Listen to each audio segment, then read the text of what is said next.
Batman number one is finally here. So let's talk about that.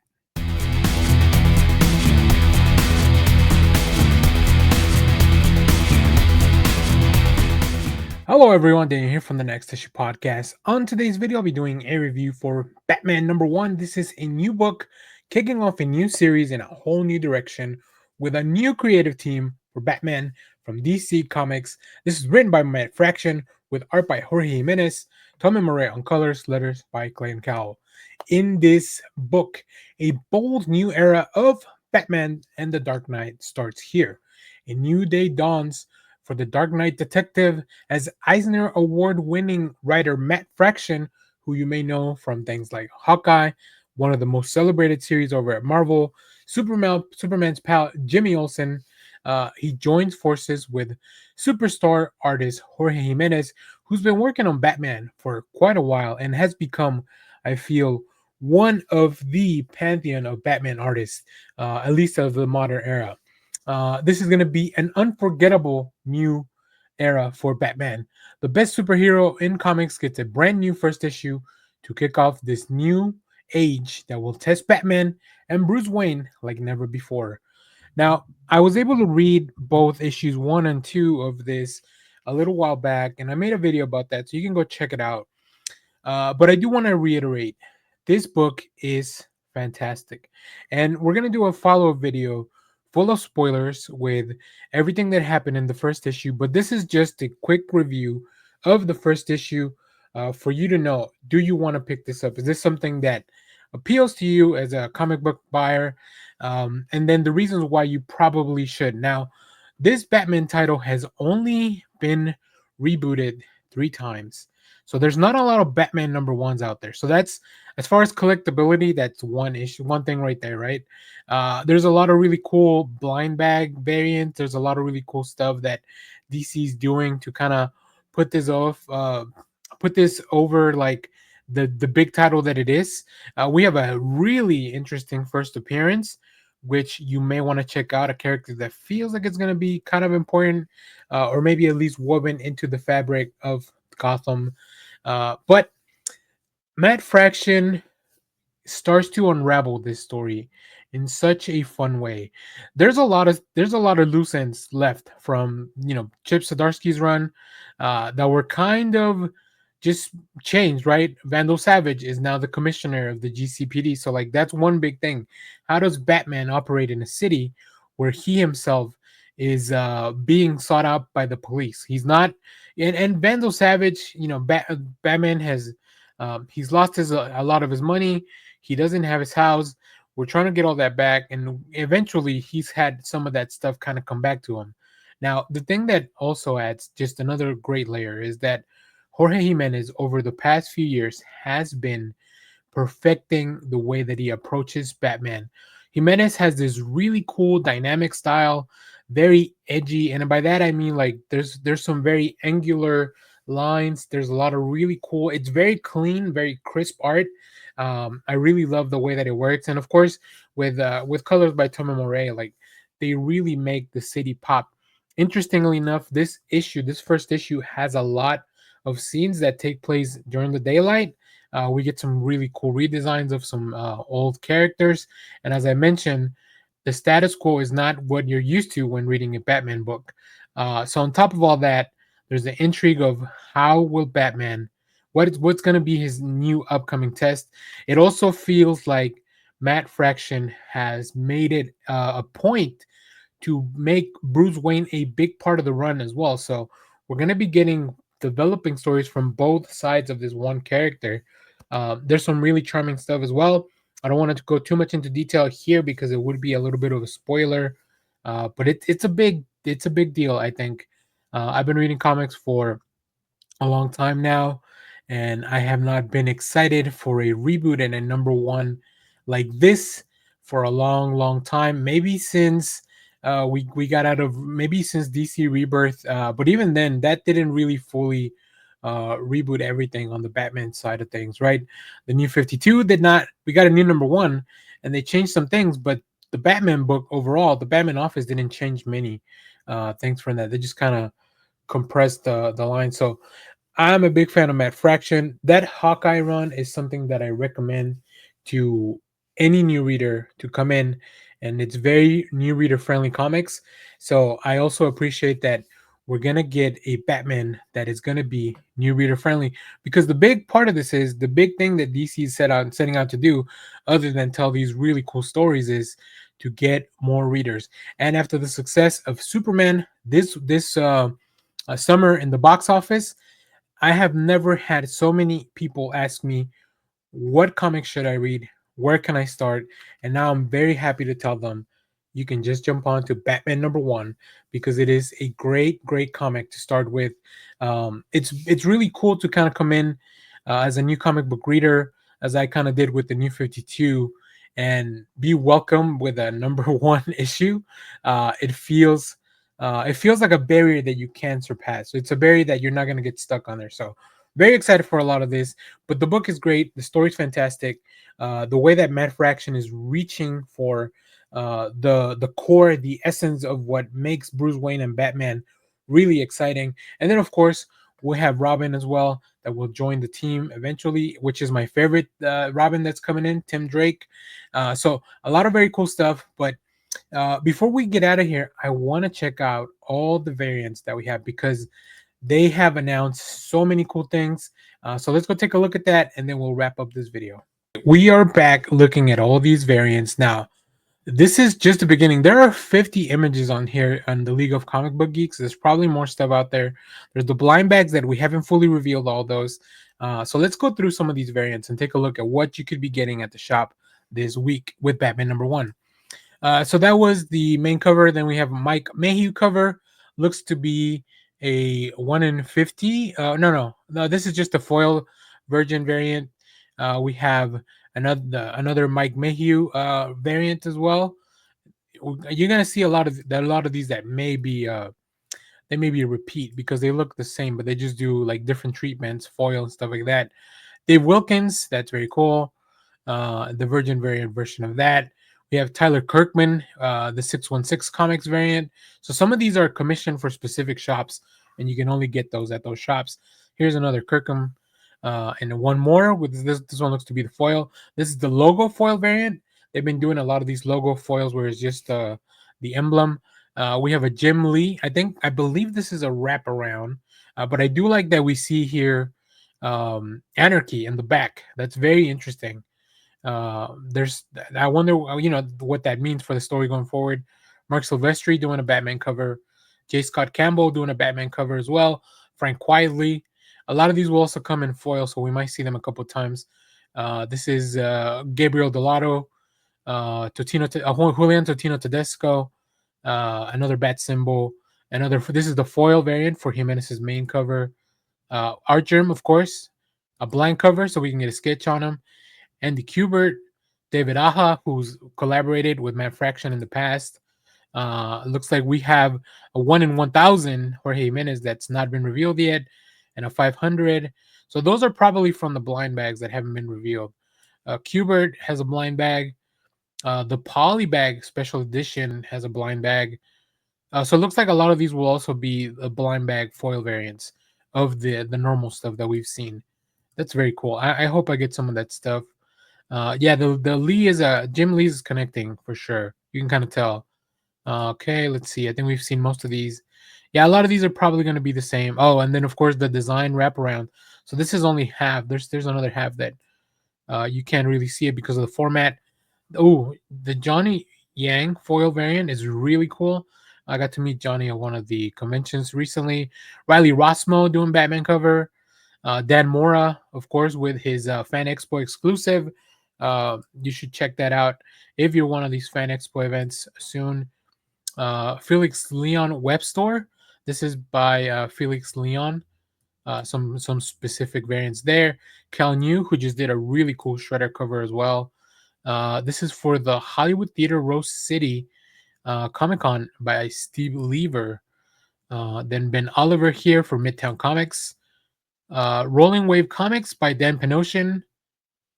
Rose City Comic Con, which is coming up, by Liam Sharp. The Comic Corner by Todd Knock. Then we have Chris Stevens here with an Unknown Comics foil variant. and then of course another one with the trade dress on. And there you have it. Those are all the variants you can get for Batman. So let's wrap up this video. I'm very excited for this. I love this first issue. I love the second issue. We'll talk about that more. Like I said, I'll make another video, a follow up, once this is out and people have had enough time to read it. I didn't want to do any. I didn't want to do a review with spoilers that would discourage people from reading or would ruin their reading experience. But I'll definitely talk about what just happened in this first issue. I'm very excited. So follow up and stay tuned on the channel for that. Then go check out my preview of issues 1 and 2, and we have so many cool videos on the channel about comic books. So as always, thank you for watching, everyone. Remember to share, like, subscribe, hit the bell so you know when we go live. That is most Saturdays, 10 a.m. Central Standard Time. Stay tuned. We have more comic reviews, trailer reactions, TV recaps, all that fun stuff here in the channel. Thank you for watching, everyone. Bye bye.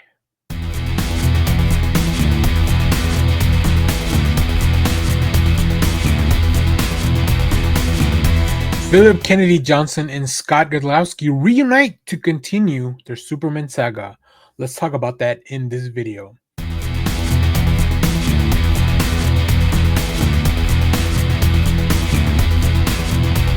Hello everyone, Dan here from the Next Issue Podcast. On today's video, we'll be doing a review for Adventures of Superman, the Book of El, #1, as the Summer of Superman continues. We are closing in on the end of the Summer of Superman, but Superman has been all over the place, and we have one more book here for you to enjoy. If you were a fan of Philip Kennedy Johnson's super amazing run on Action Comics and during his Superman stint, you definitely want to pick this up because the story continues here.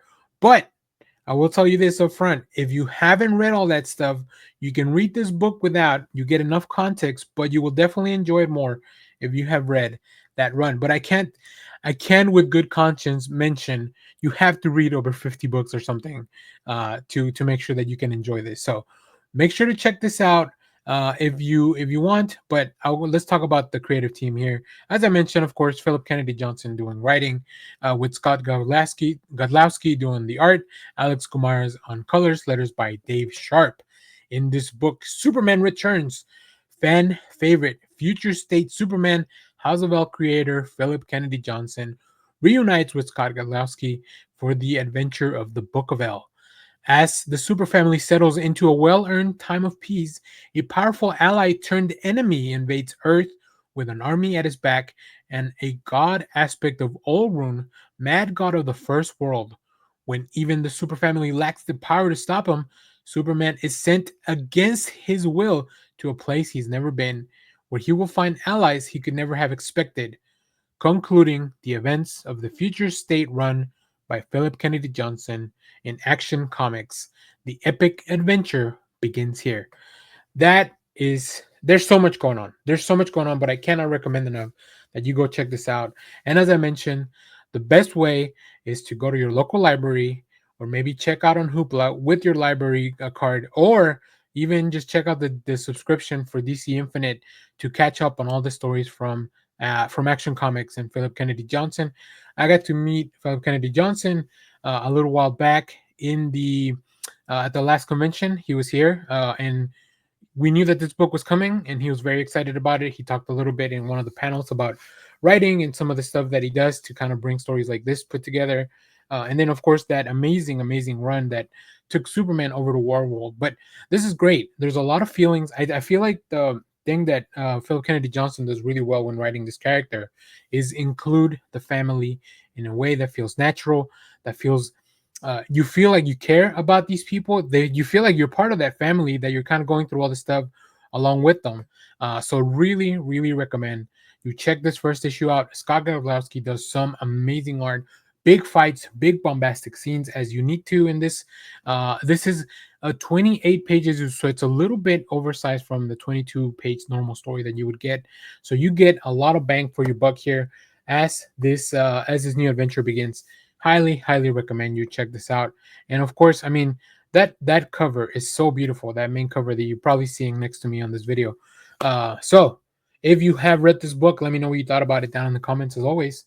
Thank you for watching, everyone. Remember to share, like, subscribe, hit the bell so you know when we go live. That is most Saturdays, 10 a.m. Central Standard Time. And stay tuned because we have more comic reviews, trailer reactions, TV recaps, all that fun stuff here in the channel. Thank you for watching, everyone. Bye bye.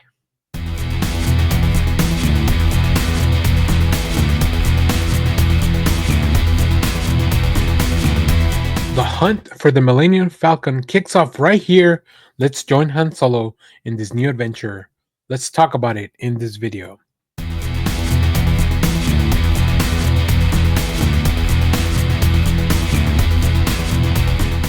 Hello everyone, Dan here from the Next Issue Podcast. On today's video, I'll be doing a review for Star Wars Han Solo Hunt for the Falcon #1. This is a new book from Marvel Comics from the Star Wars line.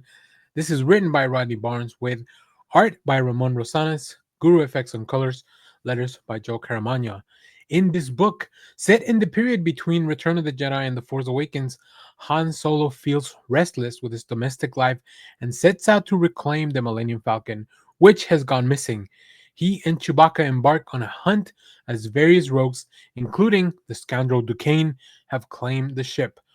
I think there's so much to explore in this period between Return of the Jedi and The Force Awakens that it's really fun to see this, right?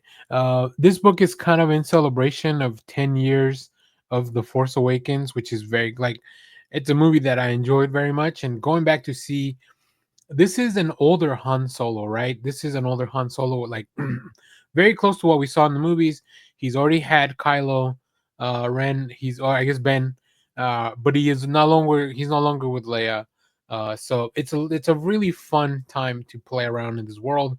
I think Rodney Barnes does such a good job of bringing us in on the story with this really fun like heist that like just a memory from Han Solo from the time, a bygone era, his glory days, right? And then of course now we get to the present where Han is managing these races. He's like it's really funny that he's like an owner or co-owner in a racing team, that but he misses the thrill of that smuggler lifestyle. So he just has to dive back in, right? He does stuff very recklessly. He doesn't have his family. He doesn't have Chewbacca because Chewbacca went back home. He went back to Kashyyyk to be with his family. Uh, but of course, Han Solo calls him back one more time because as he hunts down the Falcon, he realizes that it's been stolen by Duquesne. This story teases a lot of different figures that we may not have seen.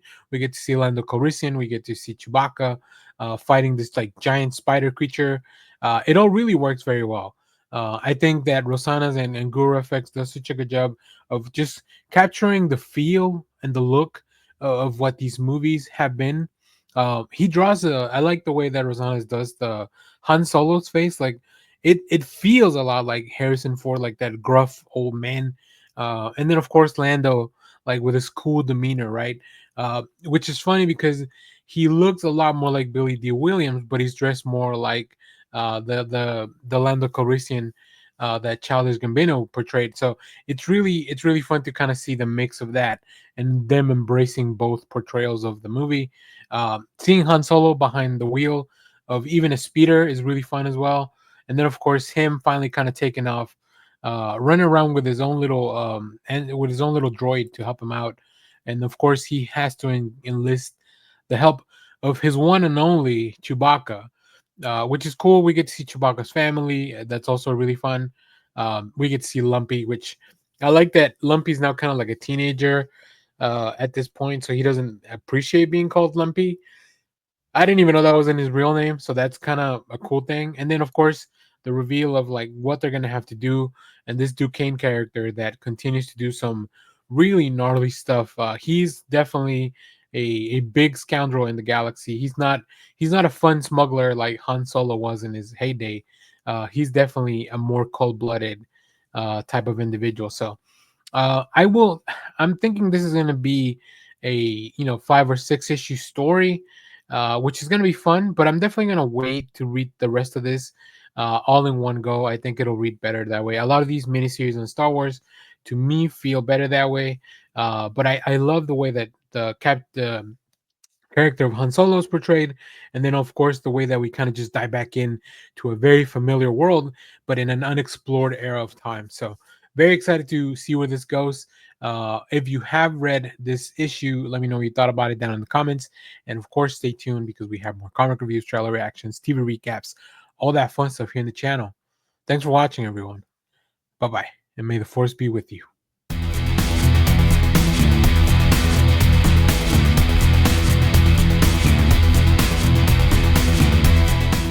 Marvel Zombies are back. Mirrodin's identity revealed. This issue has everything, including the X-Men.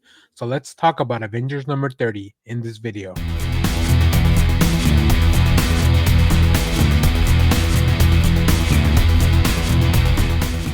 Hello everyone, Dan here from the Next Issue Podcast. On today's video, I'll be doing a review for Avengers number 30. This is a new book from Marvel Comics. Great place to kind of pick back up, really.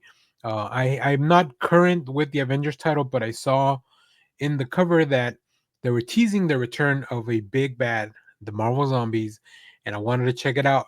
I know there's a Marvel Zombie series coming up pretty soon, and I just wanted to make sure that I didn't miss out on anything. So I will say, if you haven't been reading this book and you just want to check in on the temperature of this idea, it's perfect issue to jump in. This is written by Jed MacKay with art by Farid Karami, colors by Federico Blee, letters by Corey Petit. In this issue, as the Avengers pursue this mysterious missing moment, they are led to the remnants of Hickman's Secret Wars battle world, where they find themselves confronted by the Marvel Zombies. In their absence, the X-Men step in to protect the world, and the Avengers get a helping hand from someone in the past.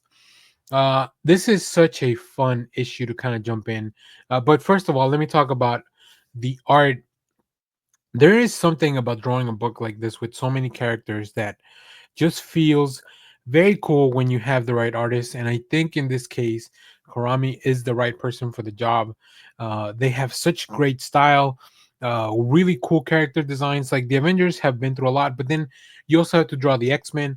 You have to draw these these cosmic kind of concepts as they kind of travel through these dimensions, and then on top of that, revisit the remnants of Battle World and include the Marvel Zombies, which is like that's a tall task, right?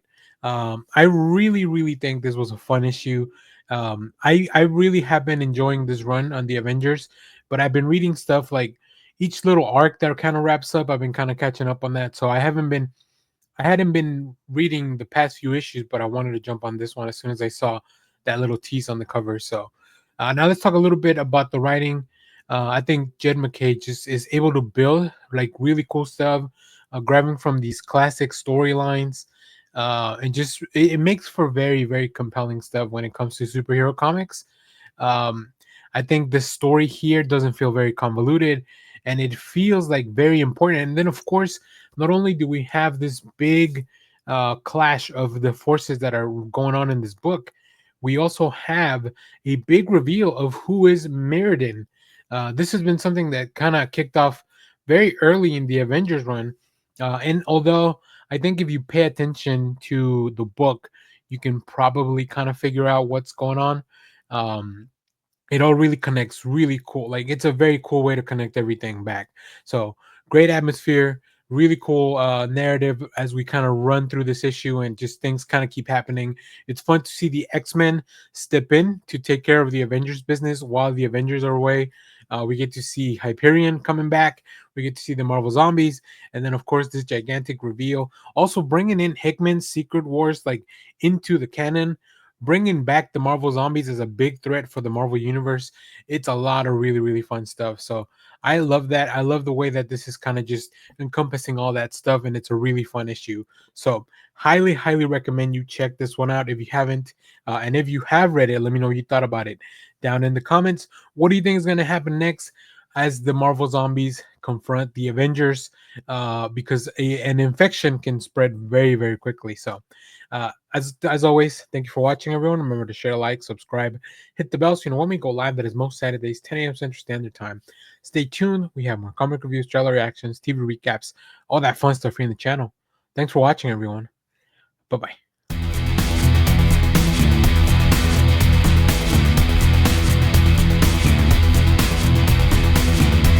Is this the next evolution in dating apps? Let's talk about Maria Lovette's Artificial in this video.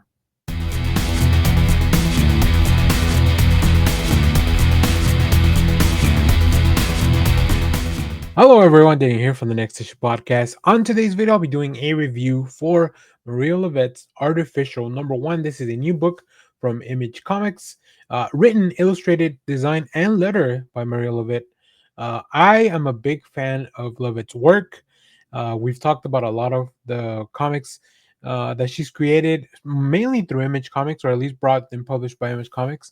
And I'm just such a big fan because there's some really interesting ideas combined with this really beautiful, very sexy art in a lot of places. Like, I think Lovett is usually pushing to tell storytelling and hide some of those moments, intertwine with some of these ideas of sex and love and relationships.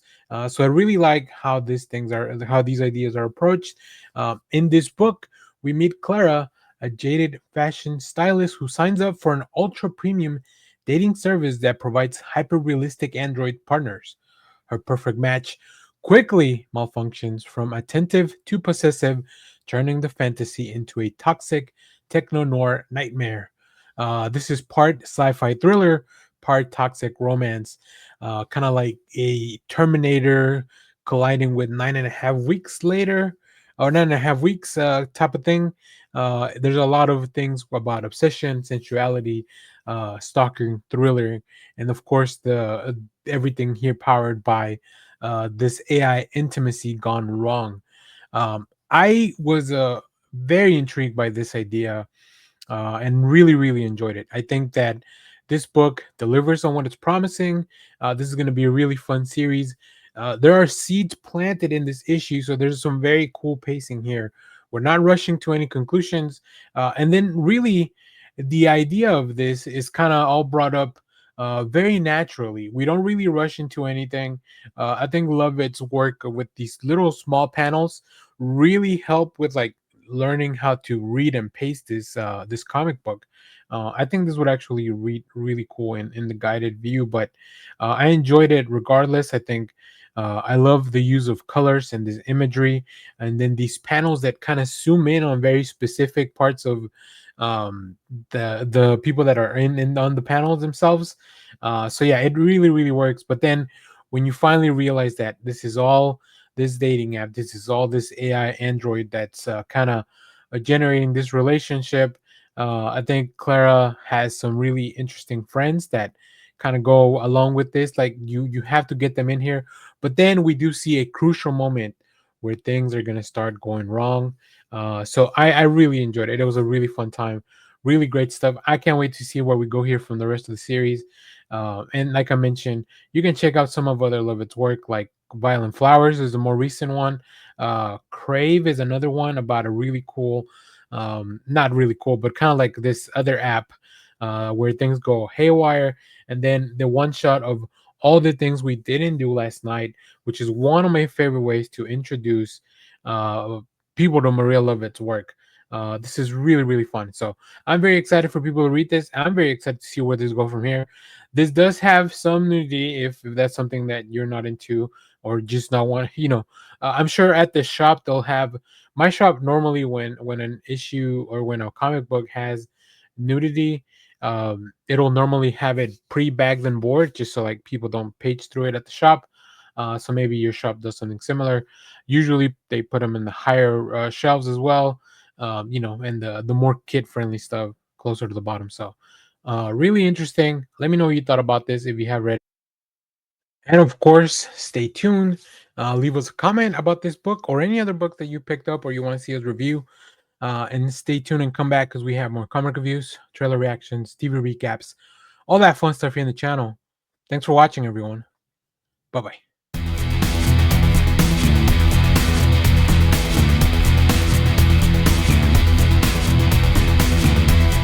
Everything is dead and dying in this book, so let's talk about it in this video.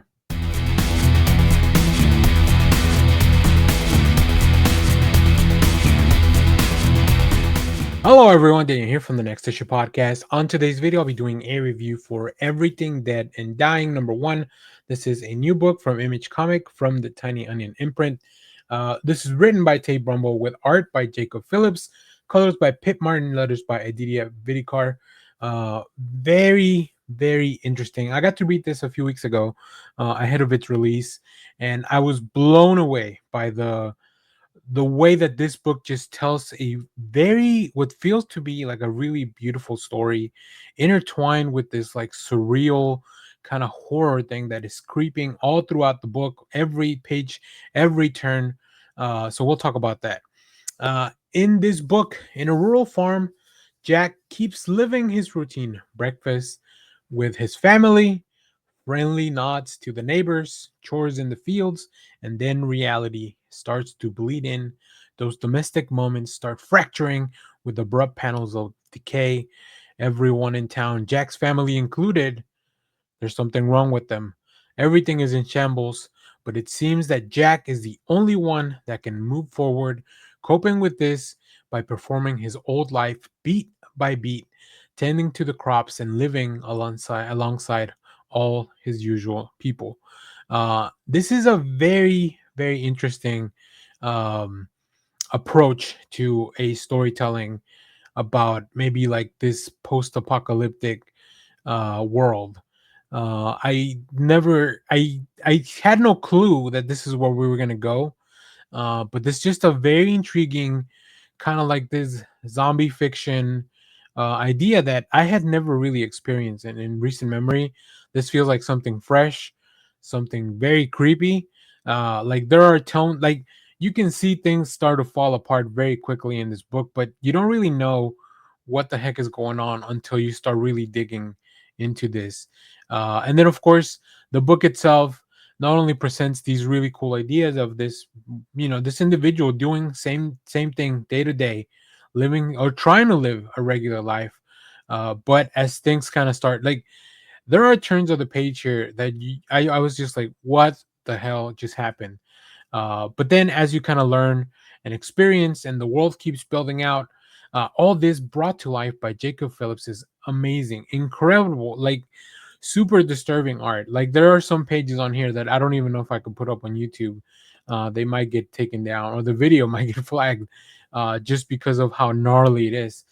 So yeah, Jacob Phillips, such a fantastic artist. Pip Martin's colors really setting the tone for this story, right? Everything feels a little off kilter, and I think both the writing, the dialogue, the art, I guess every component of this book really makes that come to life.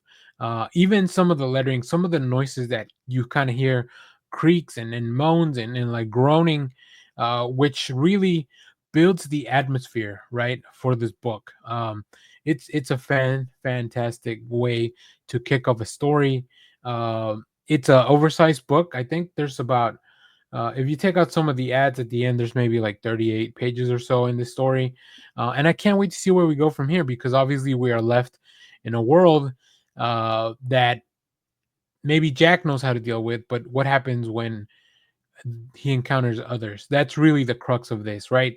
What happens when others step into Jack's world, his routine, and kind of like maybe pull him out of this fantasy that he's kind of concocted in his head. So, really, really interesting stuff. Really appreciate that we got a chance to read this a little early, and I can finally talk about it because this is coming out this week.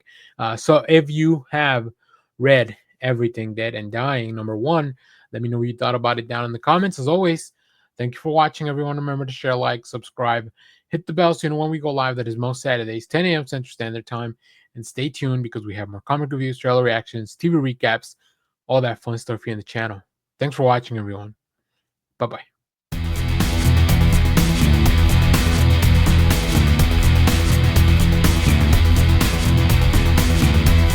The end very quickly approaches, and it seems like the verdict is in. Let's talk about Teenage Mutant Ninja Turtles number 11 in this video.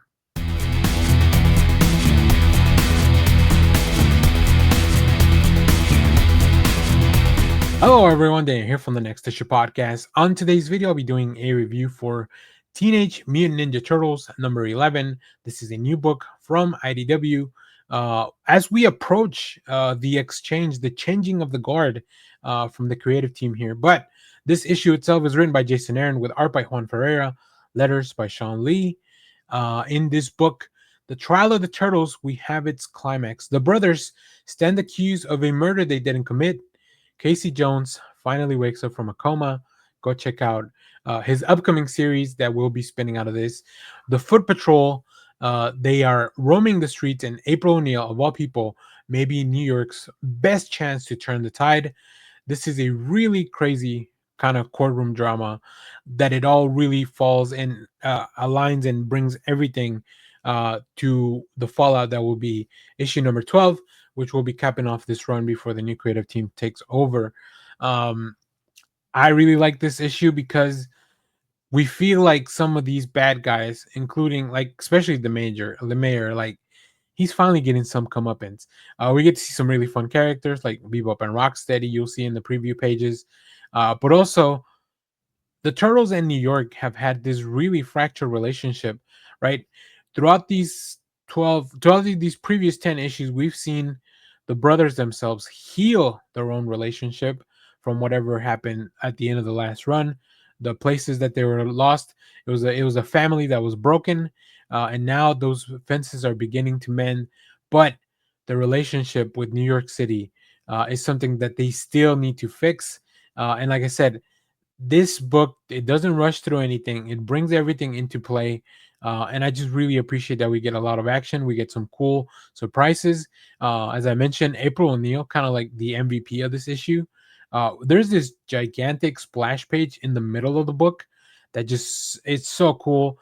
And then of course we have little hints at what may be to come in the next run. Obviously the editor works with the writers and everything to see kind of where the stories are going, to start planting some seeds. Even if Jason Aaron will not be the one handling this, I'm sure a lot of the stuff that is being set up, it only takes one or two panels to really bring that stuff and then feel like a cohesive run. So yeah, we have one more issue of the Turtles under Pereira and Aaron. So let me know what you've thought about this run so far. I believe we've covered every issue of this, which is probably the longest I've ever talked about a Teenage Mutant Ninja Turtle series.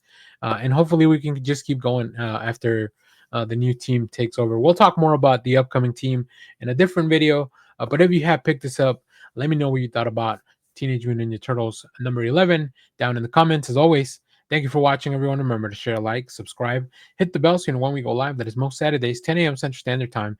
And of course, stay tuned.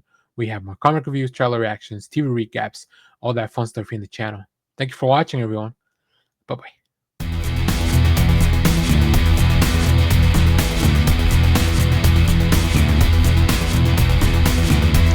Time to celebrate 450 issues of Doctor Strange with this really cool one-shot anthology. Let's talk about it in this video.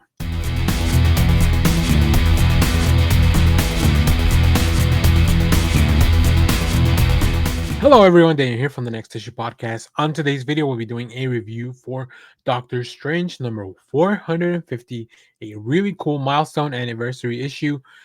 This is a giant size one shot that commemorates 450 issues of Doctor Strange, delivering a multi story anthology that spans various eras of Doctor Strange's life.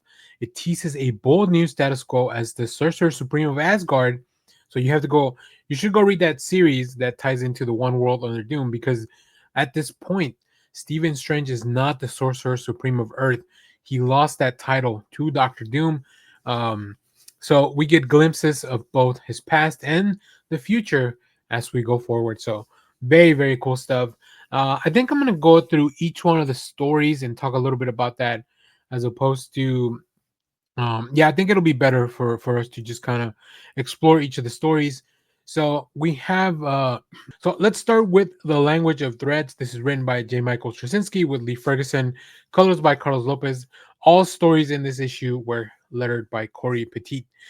This is a really amazing story about the origin of Doctor Strange's cape and why it has a personality. We kind of explore that. It's some really nice feelings, and it's just kind of a cool exploration of that. So I really like this one. Um, this is just a fun story that maybe it's inconsequential, but like just knowing a little bit more about the cloak of levitation and where it comes from and how it was made, and why it acts the way that it does, it's very, very cool. Next, we have One Student at a Time, written by Ashley Allen with art by Ig Aguara and colors by Fabi Marquez. This story follows Magic as she trains with Doctor Strange as her teacher, and it's a really kind of fun perspective. This feels to me like it was before the Strange Academy era of their life. I just love seeing their interactions. I think Ashley Allen, who I believe is doing the current Magic ongoing, is really good at understanding that character and how she works. And I love Magic. Ileana is one of my favorite X Men. So this was really fun. Iguar's art just really shines here. Really captures the essence of what I think Magic should look like, and I mean Magic, the X Men, but also Magic like as they kind of use Magic in the story. The next story is The Haunting of Webster Hall. This is by Roger Stern, with art by Ron Lim and art by Israel Silva. This is more of a detective style kind of mystery. I wasn't too keen on this story. I mean, they're all good stories. This was just kind of like towards the bottom of my list if you had to arrange these stories in some certain order. But I think it still delivers some really interesting things about Doctor Strange. Ron Lim is a fantastic artist, so it really, there's a lot of stuff that may work for other people. It just, to me, it wasn't what I was looking for in a Doctor Strange story. Next, we have Astral Scars, written and with art by Christian Ward. This is a beautiful story about Doctor Strange exploring like these psychological and physical wounds. Like, he's reminiscing about what happened to him in his accident, but I mean, the meanwhile trying to help this entity with his power still. So, and Christian Ward's art is beautiful. I think Ward's art really lends itself to kind of exploring what magic can look like on the page. A lot of very surreal and out of the box concepts. Those are, yeah, very, very cool stuff. I really enjoy this story as well. And then last but not least, the story that will kind of keep us going into the beginning of a new Doctor Strange series, Trolling by Derek Landy, with art by Ivan Fiorelli, colors by Dono Sanchez Almara. In this story, it's a little bit lighter in tone. It's more amusing, but now Strange, being based in Asgard, responds to an urgent call to heal somebody who's got a case of the trolls. So it showcases a little bit of humor, but also kind of the stakes now in his new role as the Supreme Sorcerer of Asgard. And as I mentioned, this is kind of a setup story that we will see continue in the new Doctor Strange series. So pretty cool stuff. Really great. I love when Marvel does these anniversary issues because they put a lot of really cool people on these things, and you get all kinds of cool stories as well. So if you have read this book, let me know what you thought about Doctor Strange number 450. Let me know which was your favorite story. And as always, thank you for watching, everyone. Remember to share, like, subscribe, hit the bell so you know when we go live. That is most Saturdays, 10 a.m. Central Standard Time. Stay tuned. We have more comic reviews, trailer reactions, TV recaps, all that fun stuff here in the channel. Thanks for watching, everyone. Bye bye.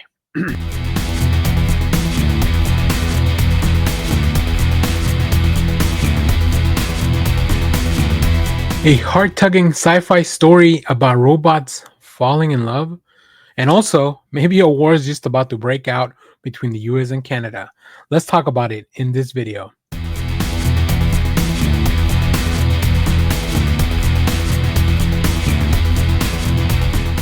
Hello, everyone. Dan here from the Next Issue Podcast. On today's video, I'll be doing a review for White House Robot Romance number one. This is a new book from Distillery Comics. I hadn't done a Distillery review in a little while, but this one really caught my eye. This is written by Chip Zdarsky with Rachel Stott on art, colors by Tamara Van Villen, letters by Ariana Maher. In this book, Servers 1 and Chef 9 are robots stationed at the White House whose program routines become complicated when Chef 9 uncovers that Service 1 is slated to be decommissioned. What begins as routine existence transforms into a runaway and forbidden romance between automatons on the run, just as political tensions between the US and Canada boil over. To make matters worse, one of the robots possesses state secrets that could tilt the balance of global power. This is a very interesting book and a very cool premise. Like, whether you're into it for the romance aspect of it, it's very witty, it's very charming. Like the robots, I think the design by Stott really makes the robots really appealing to be like, oh, they really feel like characters that I want to care about. It's just a nice, quaint story, but then you also introduce the aspect of the political intrigue, whatever's going on, these rising tensions with a neighboring country. It's all very, very weird. It's so much fun though. All these twists and turns, the connections, the love that you feel for this. So I think the book is very thoughtful when it comes to what happens in a scenario like this with robots. Like, you obviously, there's a lot of commentary on evolution and AI.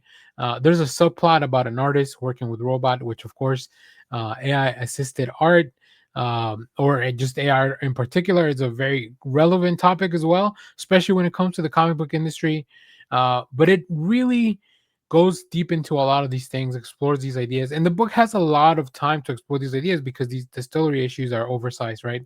I believe this is almost 50 pages, so you have enough time to explore all the characters. Service One, like I said, a very likable character. We learned that at the beginning of this, or prior to the beginning of the book, there was an attempt that he was able to stop, but he was damaged during it. We meet Danny, who's a technician that works with the robots. So yeah, this comic is very inventive, very wacky. I love the idea that um, there is so much more to explore on a book like this, right? Whether you want to have this political intrigue that's going on, the mystery of the these characters that you don't know where their affiliations truly lie, but then also these robots kind of almost becoming self-aware or evolving in the programming to kind of leave everything behind. Chip Zdarsky is probably a perfect writer to do something like this, so I was really excited to finally read a little bit more from Chip Zdarsky. He's been doing great stuff, wrapping up that Batman run a few months ago, also with the new Captain America book that he did, or that he's currently on. So I'm just really glad that I get to see a little bit more of creator-owned stuff. And of course, always good to see Rachel Stott on art. I am a big fan of Stott's, but I don't think I see their work as much as I probably should in some of these comics. So I'm glad this came up. This oversized book gives Stott enough room to really explore all the avenues with these panel layouts and everything. So I think if you want to read a fun book with quirky ideas, a really fun romance story, and then also just the satirical comment behind all this, this is the perfect book to check out. So if you have read this book, let me know what you thought about it down in the comments. As always, thank you for watching, everyone. Remember to share, like, subscribe, hit the bell so you know when we go live. That is most Saturdays, 10 a.m. Central Standard Time. And stay tuned. We have more comic reviews, trailer reactions, TV recaps, all that fun stuff here in the channel. Thanks for watching, everyone. Bye bye.